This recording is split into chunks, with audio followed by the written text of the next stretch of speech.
আসসালামু আলাইকুম। আশা করি সবাই ভালো আছেন। আপনারা জানেন যে পলি হাউসে আমরা বিভিন্ন ধরনের মেলন চাষ করে থাকি। বিশেষ করে হানিডিউ মেলন, রক মেলন, মাক্স মেলন এরকম বিভিন্ন ধরনের মেলনগুলো হাইড্রোপনিক সলিউশন দিয়ে পলি হাউসে চাষ করে থাকি এবং সেটা সারা বছরই চাষ হয়। এবং এই মেলনের আসলে কিছু পুষ্টিকর বা ভেষজ গুণাবলী রয়েছে যেগুলো নিয়ে মূলে আমরা আজকে কথা বলবো। হজম ক্ষমতা বৃদ্ধি। মেলন পেটের সমস্যা যেমন গ্যাস, অ্যাসিডিটি এবং বদহজম কমাতে সাহায্য করে। এটি হজমতন্ত্রের জন্য উপকারী এবং অন্ত্রের কার্যকারিতা উন্নতি করে।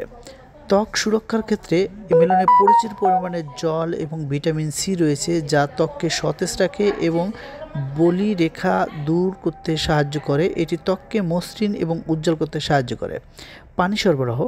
মেলন উচ্চ পরিমাণের পানি ধারণ করে যা শরীরে পানির ঘাটতি পূরণ করতে সাহায্য করে এবং শরীরকে ডিহাইড্রেশন থেকে রক্ষা করে। ওজন কমানো। মেলন কম ক্যালোরিযুক্ত এবং উচ্চ ফাইবারযুক্ত যা শরীরে অতিরিক্ত চর্বি কমাতে সাহায্য করে এবং ক্ষুধা নিবারণে সহায়ক। হৃদযন্ত্রের স্বাস্থ্য। মেলন পটাশিয়াম রয়েছে, অর্থাৎ মেলনে পটাশিয়াম রয়েছে যা রক্তচাপ নিয়ন্ত্রণে সাহায্য করে এবং হৃদরোগের ঝুঁকি কমায়। রোগ প্রতিরোধ ক্ষমতা বৃদ্ধি। মেলনে ভিটামিন সি এবং অন্যান্য অ্যান্টিঅক্সিডেন্ট থাকে যা শরীরের রোগ প্রতিরোধ ক্ষমতা বৃদ্ধি করে এবং ভাইরাস বা ব্যাকটেরিয়া সংক্রমণের বিরুদ্ধে লড়াই করতে সাহায্য করে। নিদ্রাহীনতা কমানো। মেলনে কিছু পরিমাণের ম্যাগনেসিয়াম এবং পটাশিয়াম থাকে যা শরীরকে শান্ত করে এবং ঘুমের মান উন্নত করতে সাহায্য করে।